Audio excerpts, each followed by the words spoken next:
मित्रांनो, Maharashtra B.Ed CET 2026 साठी असणारी करंट अफेअर्स सिरीज मधला आजचा हा आपला 17वा व्हिडिओ असून आजच्या या व्हिडिओ पासून आपण डिसेंबर महिन्यातील महत्त्वाचे करंट अफेअर्स आणि त्यावरती आधारित एमसीक्यू पाहणार आहोत. सोबतच विद्यार्थी मित्रांनो, हे एमसीक्यू डिस्कस करत असताना या एमसीक्यू मागची पार्श्वभूमी सुद्धा जाणून घेण्याचा प्रयत्न करणार आहोत. तर हॅलो विद्यार्थी मित्रांनो, मी तुमचा एज्युकेटर अरविंद आणि तुमचं स्वागत आहे ग्लोबल ऑनलाईन मध्ये. मित्रांनो, महाराष्ट्र बीएड सीईटी साठी असणारी लाईव्ह बॅच आहे ती 1 जानेवारी पासून ग्लोबल ऑनलाईन मध्ये सुरू करण्यात आली आहे. या बॅच मध्ये तुम्हाला डेली लाईव्ह क्लासेस दिले जातात. लाईव्ह क्लासेस आणि मल्टिपल रिव्हिजन्सच्या माध्यमातून तुमचा संपूर्ण सिलेबस परीक्षेपूर्वी कव्हर केला जातो. सोबतच विद्यार्थी मित्रांनो, इथे तुम्हाला रेकॉर्डेड व्हिडिओ लेक्चर सुद्धा अवेलेबल असतात. संपूर्ण अभ्यासक्रमाच्या नोट्स असतील, 50 पेक्षा अधिक मॉक टेस्ट आणि 2000 पेक्षा अधिक एमसीक्यू सुद्धा तुम्हाला या बॅच मध्ये दिले जातील. बॅचला जॉईन करण्यासाठी स्क्रीनवरती दिलेल्या नंबरवरती तुम्ही व्हॉट्सअप करू शकता किंवा प्ले स्टोर वरती जाऊन तिथेही ग्लोबल ऑनलाईन ऍप मध्ये तुम्ही हा कोर्स सर्च करून जॉईन करू शकता. तर विद्यार्थी मित्रांनो, लवकरात लवकर या बॅचला जॉईन करा आणि महाराष्ट्रातल्या टॉपच्या गव्हर्नमेंट कॉलेजमध्ये बीएड करण्याचं स्वप्न पूर्ण करण्याच्या आत्ताच तयारीला लागा. तर विद्यार्थी मित्रांनो, सुरू करूया आजच्या प्रश्नांना. Lake Biwa that was recently seen in a news is located in which country?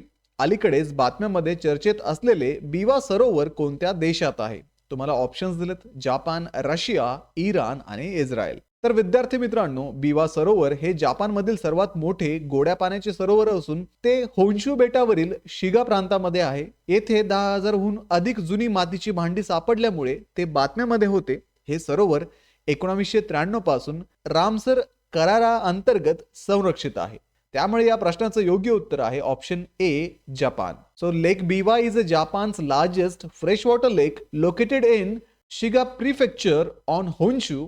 It was in news due to discovery of over 10,000-year-old pottery and Ramsar Convention site since 1993. So the correct answer will be option A, Japan. पुढचा प्रश्न आहे: What is the name of fourth ship of Nilgiri class Project 17A delivered to the Indian Navy in November 2025?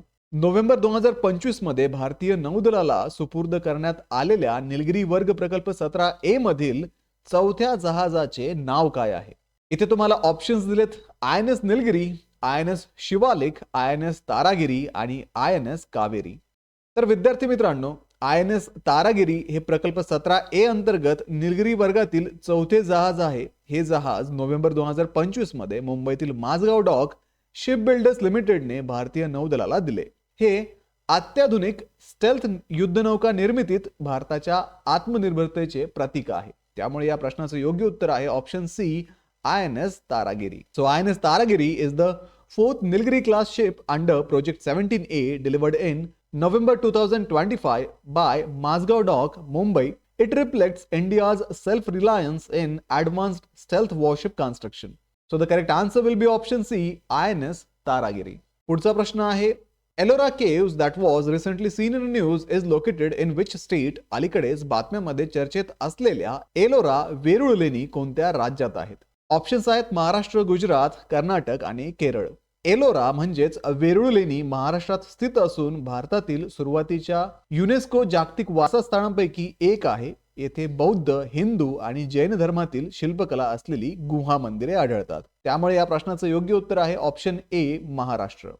So Ellora caves are located in Maharashtra and are among India's earliest UNESCO World Heritage Sites. They are noted for rock-cut monuments representing Buddhist, Hindu and Jain traditions. So the correct answer will be option A, Maharashtra. पुढचा प्रश्न आहे: What is the theme of a World AIDS Day 2025? जागतिक AIDS दिन 2025 ची संकल्पना काय आहे? Options आहेत: overcoming disruption, transforming the AIDS response, take the right path, let communities lead आणि ऑप्शन डी, इक्वलाइज. तर विद्यार्थी मित्रांनो, जागतिक एड्स दिन 2025 ची संकल्पना मजबूत, समतोल आणि लवचिक HIV सेवा प्रणाली विकसित करण्यावरती भर देते. जागतिक एड्स दिन दरवर्षी 1 डिसेंबर रोजी साजरा केला जातो आणि त्याची सुरुवात WHO ने 1988 मध्ये केली होती.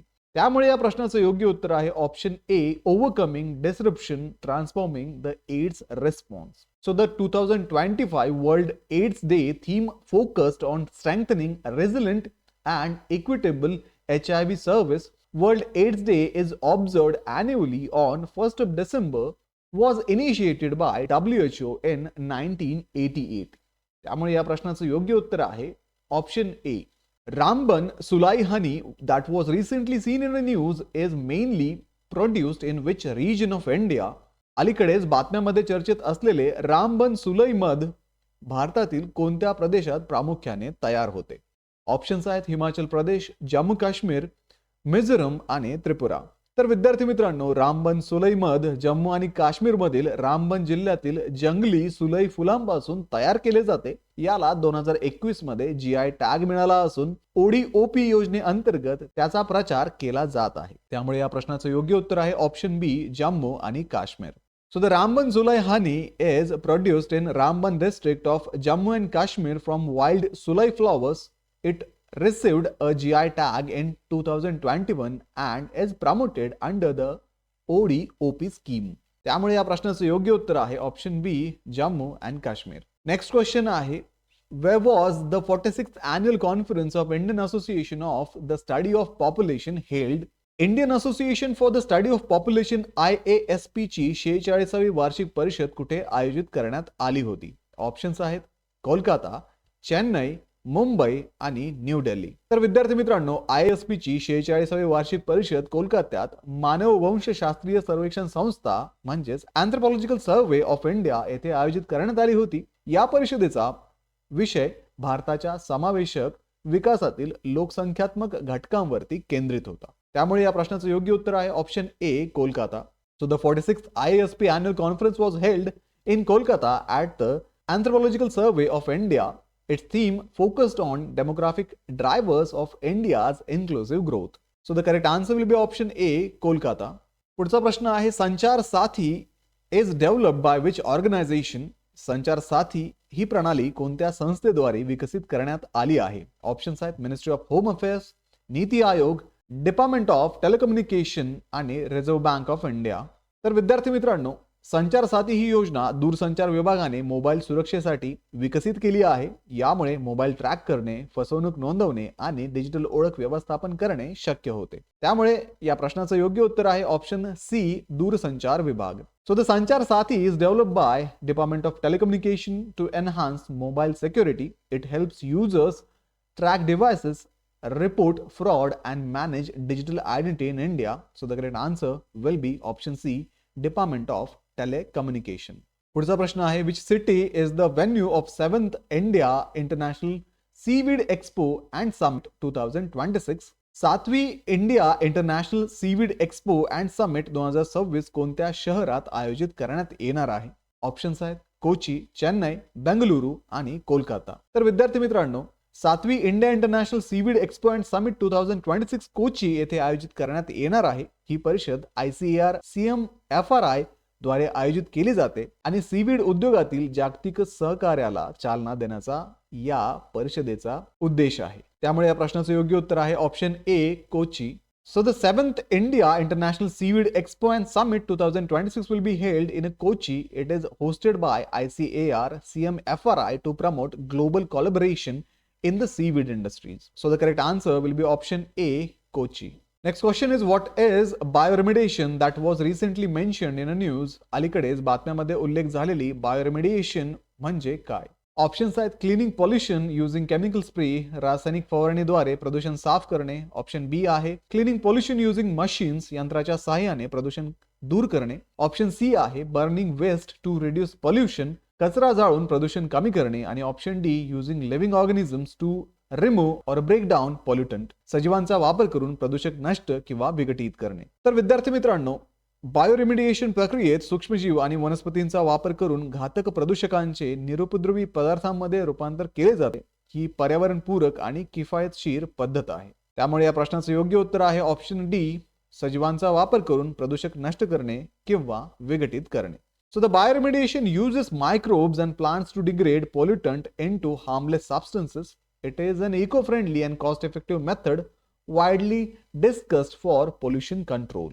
So the correct answer will be option D, using living organisms to remove or break down pollutant. Next question आहे, the PM E-Drive scheme was launched by which ministry? PM E-Drive ही योजना कोणत्या मंत्रालयाने सुरू केलेली आहे? ऑप्शन्स आहेत ministry of heavy industries अवजड उद्योग मंत्रालय, मिनिस्ट्री ऑफ फायनान्स वित्त मंत्रालय, ministry of science and technology विज्ञान आणि तंत्रज्ञान मंत्रालय आणि option D ministry of road transport and highways रस्ते वाहतूक आणि महामार्ग मंत्रालय. तर विद्यार्थी मित्रांनो, पीएम ई ड्राईव्ह ही योजना अवजड उद्योग मंत्रालयाने इलेक्ट्रिक मोबिलिटीला प्रोत्साहन देण्यासाठी सुरू केली आहे. या योजनेत इलेक्ट्रिक वाहनांसाठी अनुदान आणि चार्जिंगच्या पायाभूत सुविधा समाविष्ट असून ती 2028 पर्यंत वाढवण्यात आली आहे. त्यामुळे या प्रश्नाचं योग्य उत्तर आहे ऑप्शन ए अवजड उद्योग मंत्रालय. So the PM E-Drive scheme was launched by the Ministry of Heavy Industries to promote electric mobility. It includes subsidies for EVs and charging infrastructure, and it extended up to 2028. So the correct answer will be option A, Ministry of Heavy Industries. तर विद्यार्थी मित्रांनो, हे होते डिसेंबर महिन्यातील current affairs वरती आधारित महत्त्वाचे MCQ. आजच्या व्हिडिओमध्ये आपण हे MCQची उत्तरं आणि उत्तरांमागची पार्श्वभूमी जाणून घेण्याचा प्रयत्न केलेला आहे. ही सिरीज अशी सुरू राहणार आहे, त्यामुळे ग्लोबल ऑनलाईनला आत्ता सबस्क्राईब करून ठेवा. सोबतच विद्यार्थी मित्रांनो, आमची जी बॅच 1 जानेवारीपासून सुरू होत आहे, त्या बॅचला जॉईन करण्यासाठी स्क्रीनवरती दिलेल्या नंबरवरती व्हॉट्सअप करा किंवा प्ले स्टोअरवरती जाऊन तिथेही ग्लोबल ऑनलाईन ॲपमध्ये तुम्ही हा कोर्स जॉईन करू शकता. या बॅचमध्ये तुम्हाला मराठी आणि इंग्रजी अशा दोन्ही माध्यमांमधून लाईव्ह लेक्चर्स दिले जातील आणि जर तुम्हाला डेली लाईव्ह क्लासेस अटेंड करणं पॉसिबल नसेल तर त्याच लेक्चरच्या रेकॉर्डिंग सुद्धा इथे अवेलेबल असतील. संपूर्ण अभ्यासक्रमाच्या अपडेटेड नोट्स, 50 पेक्षा अधिक मॉक टेस्ट आणि 2000 पेक्षा अधिक MCQ सुद्धा तुम्हाला या बॅचमध्ये दिले जातील. बॅचला जॉईन करण्यासाठी स्क्रीनवरती दिलेल्या नंबरवरती व्हॉट्सअप करा आणि महाराष्ट्रातल्या टॉपच्या BEd कॉलेजमध्ये ऍडमिशन घेण्याची तयारी आत्तापासूनच सुरू करा. भेटूया पुढच्या व्हिडिओमध्ये. तोपर्यंत एक्झामचं प्रिपरेशन सुरूच ठेवा. थँक्यू.